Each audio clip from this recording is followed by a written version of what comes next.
오늘 전에 읽으신 본문의 말씀을 가지고 사랑, 자신을 묶어 그와 동행하는 것, 사랑, 자신을 묶어 그와 동행하는 것. 기독교 덕목 중에 최고의 덕목을 꼽으라 하면 사랑이라고 할 수 있을 것입니다. 그러면 사랑이 뭔가? 사랑이 뭔가? 내 진심을 알리는 것인가? 아니면 듣기 좋은 말을 해주는 것인가? 그렇지 않습니다. 성경이 이야기하는 사랑은 자신을 묶어 상대방과 동행하는 것, 상대방과 그 길을 함께하고 그 과정을 함께하고 그 결과를 함께하는 것, 그것이 사랑이라고 이야기하고 있다라는 것입니다. 예수 그리스도께서 우리에게 그리 하셨던 것처럼 그의 부르심을 입은 우리 또한 그와 같이 자신을 묶어 그와 동행하는 사랑을 할 수 있어야 한다라는 것입니다. 이와 같은 관점을 가지고 말씀을 나누어 보도록 하겠습니다. 지난 시간 우리는 하나님이 구원을 작정하셨으며 그 구원을 이미 완성하셨다라는 선언이 무엇을 의미하는 것인지 살펴보았습니다. 하나님이 구원을 작정하셨으며 그 구원을 이미 완성하셨다라는 것은 무엇인가?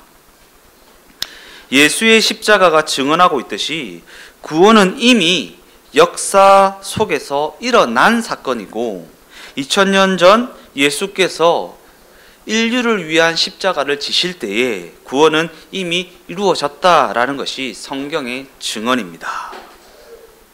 그리고 이와 같은 완성된 구원의 적용을 받는 우리는 그 이후에 태어나서 예수를 그리스도로 믿는 신앙 생활이라는 것을 하게 된다라는 것입니다. 이처럼 성경은 하나님이 우리에게 허락하신 그 구원이 이미 2000년 전에 예수의 십자가를 통해 확정되었다라는 사실과 우리를 향한 하나님의 의지와 의도가 그 구원에 반영되어져 있다라는 사실을 우리에게 가르치고 있습니다. 2000년 전에 하나님께서 이미 구원을 이루어 놓으셨는데 그 구원에는 하나님의 의도와 의지가 반영되어 있다라는 것입니다. 하나님의 의도와 의지.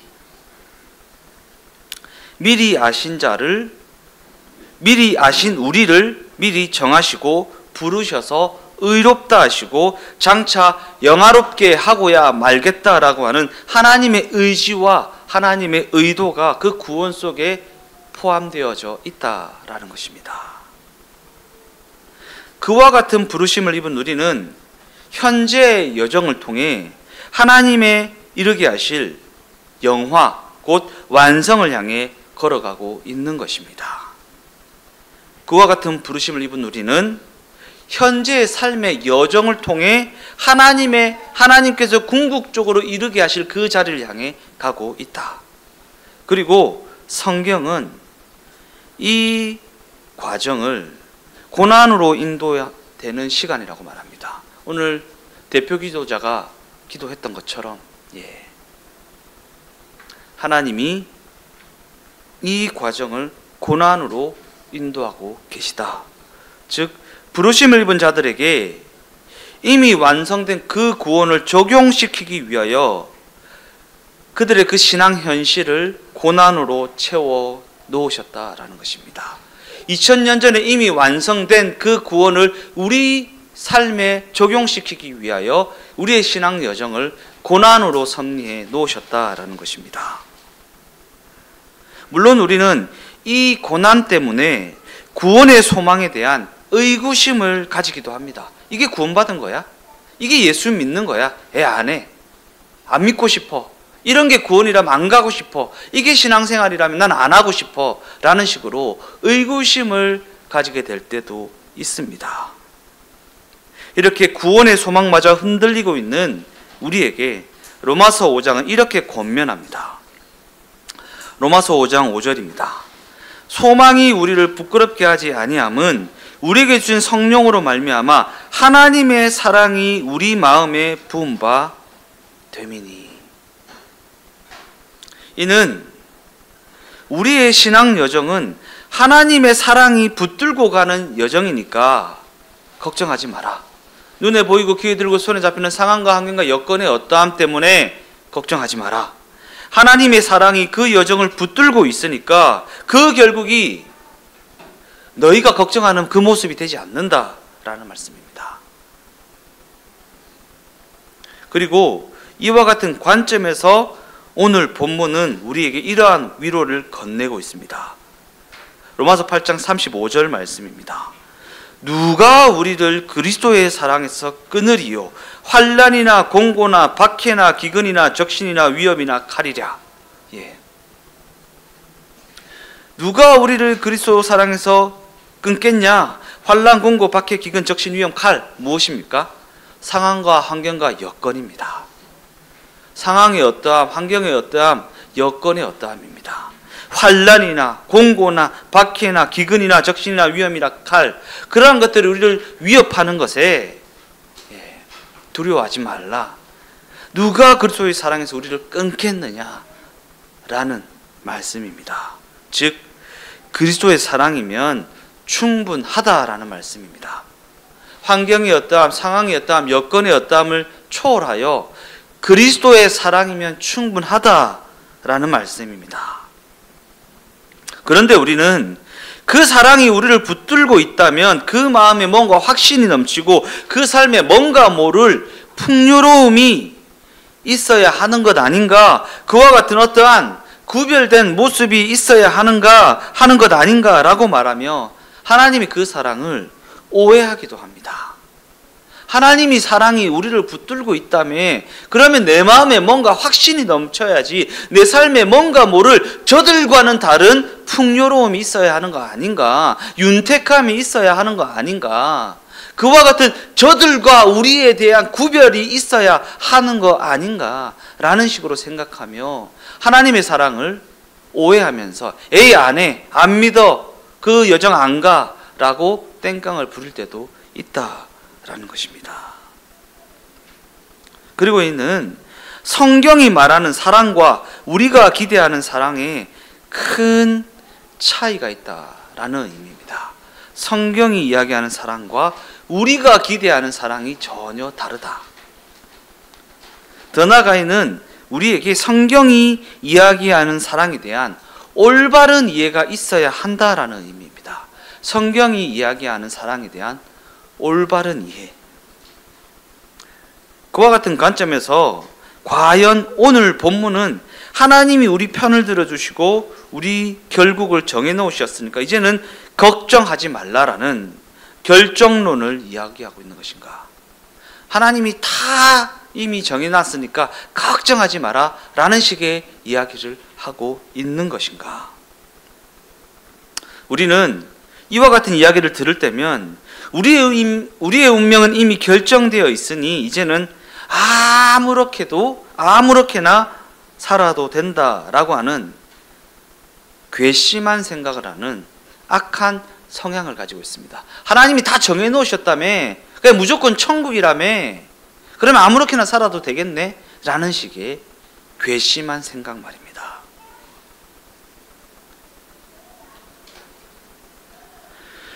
과연 성경이 우리에게 가르치고자 하는 부분은 어떠한 부분인가?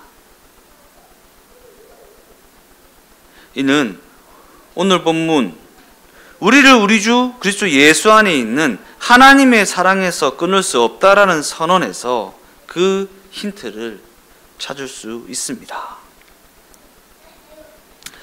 본문 31절 말씀도 읽어보겠습니다. 그런즉 이 일에 대하여 우리가 무슨 말을 하리요? 만일 하나님이 우리를 위하시면 누가 우리를 대적하리요? 이 말씀은 하나님의 사랑이나 하나님의 의지나 하나님의 능력 자체에 강조점을 두고 있는 말씀이 아닙니다. 하나님의 사랑이 어떠하다, 하나님의 의지가 어떠하며 하나님의 능력이 어떠하다 라는 것에 강조점을 두고 있지 않습니다. 사랑 많고 의지가 넘쳐나며 능력이 충만한 하나님이 우리를 위하시면 누가 우리를 대적하리요? 라고 하는 하나님의 능력이나 하나님의 사랑의 어떠함에 강조점이 있는 것이 아니라 그 모든 하나님의 속성이 우리를 대상으로 하고 있다라는 사실을 강조하고 있는 말씀. 우리를 대상으로 하고 있다. 하나님의 능력이 어떠하다라는 것에 강조점이 있는 것이 아니라 하나님의 그 모든 속성이 우리를 대상으로 한 속성이다. 사랑, 의지, 능력, 그 모든 것이 말입니다. 우리가 하나님의 모든 속성이 우리를 대상으로 한 속성이라는 사실을 알지 못하면 그 모든 속성이 나와는 아무런 상관없는 그저 자신을 과시하는 것으로만 여기, 에이 하나님 잘났다 이런 식으로 말입니다. 하나님 능력 충만하다, 나건 상관없다. 하나님 능력 충만하다면서요, 나는 왜 이 모양 이 꼴입니까? 에이 하나님 잘났다 이런 식으로 말입니다. 그리고 그 속성을 따라가지 못하는 우리는 늘 자신의 연약함과 부족함 때문에 그 신앙생활을 죽어나게 합니다. 죽어나게. 예. 수도원에서 고행을 하는 것처럼 맨날 하나님은 거룩하신데 나는 이 모양 이 꼴이네. 주여 용서하여 주시옵소서. 이 죄인을 불쌍히 여겨 주시옵소서 라고 하면서 하루에 2시간씩 기도하고 금식하고 죽어나는 신앙생활을 하게 된다라는 것입니다. 이처럼 사랑이라는 것은 대상을 배제하고 논할 수 없습니다.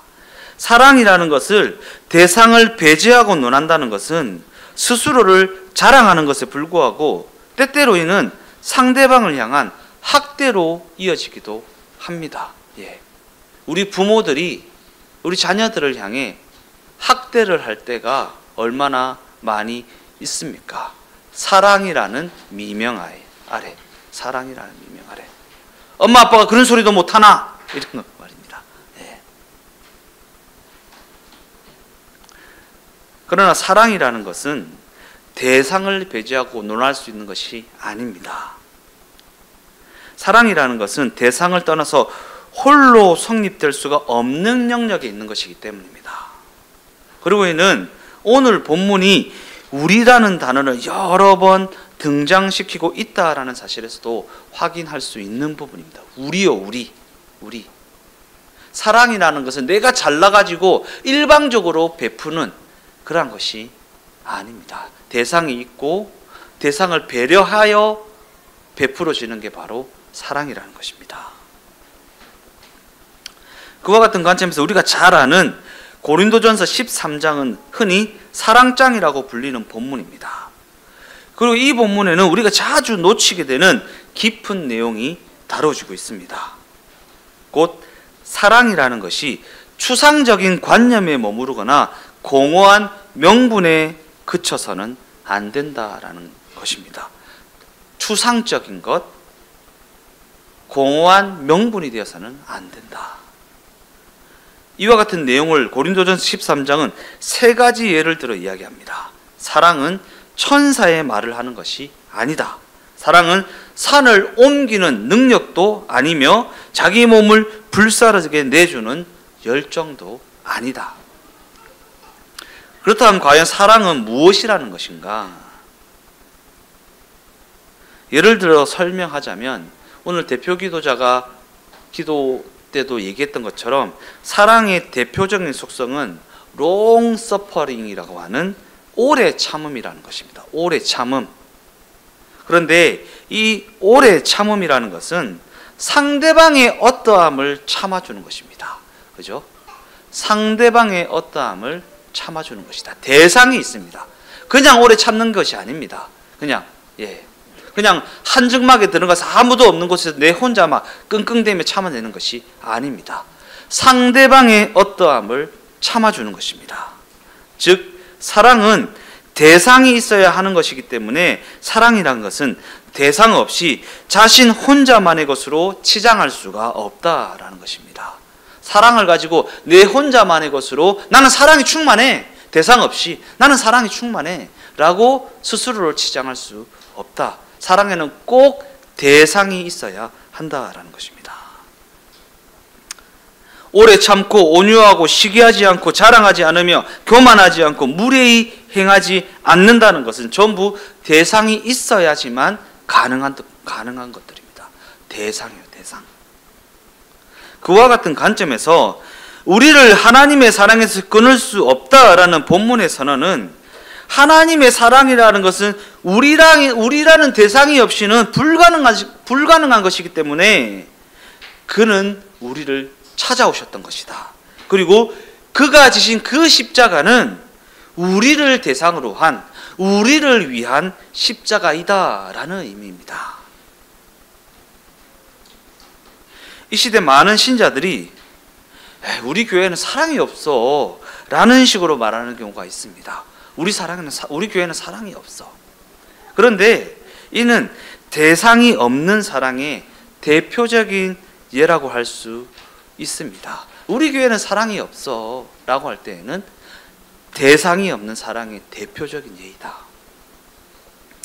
우리는 성경이 사랑을 이야기할 때 방향성을 가지고 이야기하고 있다는 사실을 놓쳐서는 안 됩니다. 대상을 향한 방향성이요, 방향성. 즉, 내가 누군가에게 사랑을 베풀어야 한다라는 것이고, 때로는 내가 누군가에게 사랑의 대상이 되어주기도 해야 한다라는 것입니다. 사랑에는 방향성이 있다.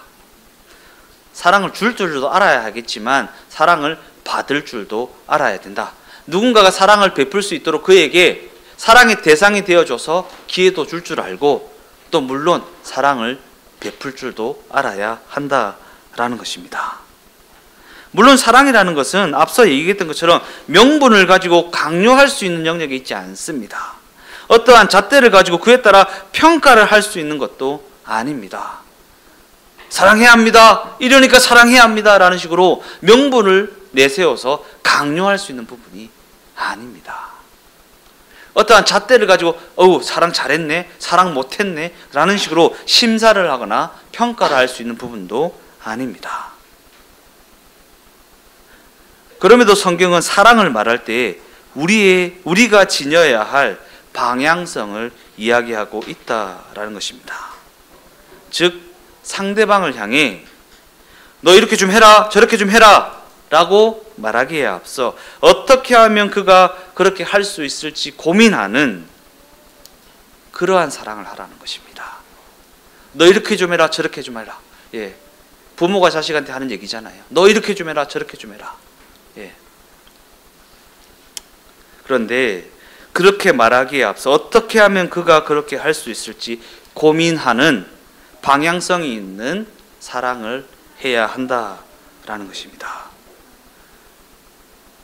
그리고 성경이 이야기하는 사랑은 실제적인 겉면입니다. 실제적인 겉면이요. 뜬구름 잡는 겉면이 아니라, 추상적인 겉면이 아니라 실제적인 겉면, 곧 인류를 사랑하고 나라를 사랑하는 불특정 다수를 향한 사랑이 아니라 지금 내 옆에 있는 사람을 향한 사랑이어야 한다라는 것입니다. 지금 내 옆에 있는 사람이요. 예.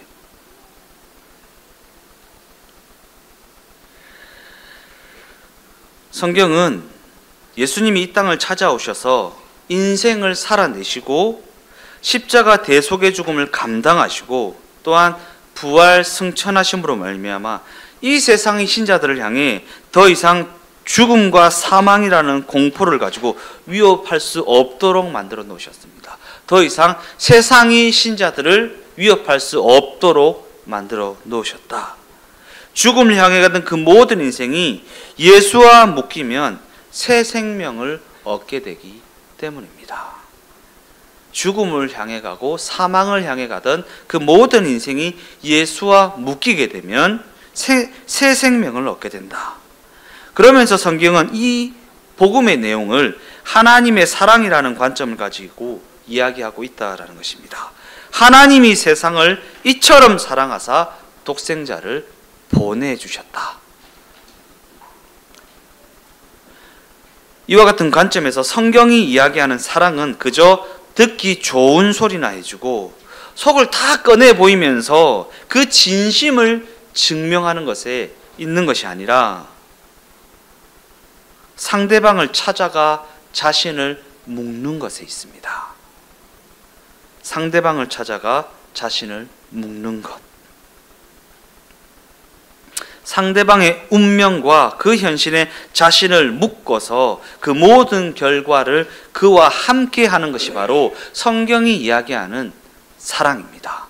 성경이 이야기하는 사랑. 예. 이런 사랑 해보셨습니까? 성경이 이야기하는 사랑. 상대방의 운명과 그 현실에 자신을 묶어서 그 모든 결과를 그와 함께 하는 사랑을 해보셨냐라는 것입니다. 사랑해야 합니다. 예. 추상적으로 공허하게 명분을 내세워서 하나님이 사랑이시니까 우리는 하나님의 자녀로서 사랑하면서 살아야 됩니다 라고 하는 뜬구름 잡는 얘기를 많이 들었지만 성경은 명확하게 예수 그리스도께서 우리를 사랑하신 것처럼 우리가 사랑하며 살아야 된다. 그럼 예수 그리스도께서 우리를 어떻게 사랑하셨는가? 우리의 운명과 우리의 현실에 자신을 묶으셔서 그 모든 결과를 함께 하는 것으로 우리를 사랑하셨다. 사망의 자리에까지 찾아 들어오셔서 그 사망의 음침한 골짜기를 우리와 동행하며 동행하는 것으로 우리를 사랑하셨다. 성경이 예수의 찾아오심을 사랑이라고 이야기하는 이유가 바로 여기에 있는 것입니다. 그가 찾아오셔서 우리와 같이 육체의 옷을 입으시고 그 암담한 현실에 친히 찾아 들어오셔서 우리와 자신을 묶으셔서 그 여정을 동행하고 계시다라는 것입니다. 더 나아가 이것이 바로 우리를 우리 주 그리스도 예수 안에 있는 하나님의 사랑에서 끊을 수 없다라는 말씀의 의미이다라는 것입니다. 하나님의 사랑에서 끊을 수 없다. 하나님의 사랑이 뭐라고요? 우리와 자신을 묶으신 사랑, 묶으신 사랑. 결론적으로 말씀을 마무리하겠습니다. 예수님이 아무도 해결해 줄 수 없을 것만 같은 우리의 현실, 곧 우리가 비명을 지르고 있는 그 절망의 자리에 친히 찾아 들어오셔서 자신을 묶으셨습니다. 아무도 해결해 줄 수 없을 것만 같은 그 암담한 현실에 친히 찾아 들어오셔서 자신을 묶으셨습니다. 볼지어다 내가 세상 끝날까지 너희와 항상 함께 있겠다라고 말씀하십니다. 자신을 묶으셔서. 그러니까 겁내지 말라는 것입니다. 결정론적 운명을 가졌기 때문에 걱정하지 말라는 것이 아니라 예수 그리스도께서 자신을 묶으심으로 말미암아 그 자리에 동행하고 계시고 함께하고 계시고 그 여정 가운데 그 걸음을 같이 걸어내고 계시니 걱정하지 말라는 것입니다. 그 인생이 아무것도 아닌 것 같이 너무나도 초라해 보이지만 하나님께서는 그 인생에도 친히 찾아 들어오셔서 지금도 동행하고 계시니까 걱정하지 말라는 것입니다. 예수께서 함께 하시니까. 예.